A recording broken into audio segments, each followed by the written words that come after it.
Hi అండి.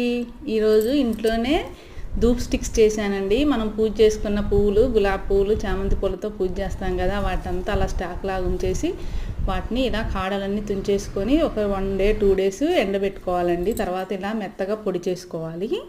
ఇలా తయారు చేసుకున్న ఈ పొడిలో ఒక 5 హారతి కర్పూరం బిళ్ళలను ఇలా నలిపి వేసుకోవాలి. గంధం వేసుకోవాలి. జవ్వాది పౌడర్ అని ఇది పూజా స్టోర్లో దొరుకుతుంది, మంచి సువాసన ఉంటుంది. అగరబత్తీలు పై పొడి ఉంటుంది కదా, ఆ పొడి వేసుకోవాలి.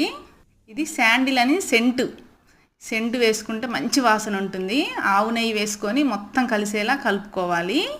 ఇది ముద్ద కావాలంటే నువ్వుల నూనె వేసుకొని కొంచెం వాటర్ జల్లుకొని ముద్దలా చేసుకోవాలి. తర్వాత ఇట్లా కోన్లలాగా తయారు చేసుకొని ఒక రోజంతా ఆరనివ్వాలి. ఈరోజు శుక్రవారం కదండి, ఈరోజు వెలిగించాము. ఇల్లంతా మంచి వాసనతో నిండిపోయింది. దీనివల్ల పాజిటివ్ ఎనర్జీ ఉంటుందండి. ఈ వీడియో ఉపయోగపడుతుందని అనుకుంటున్నాను. Thank you.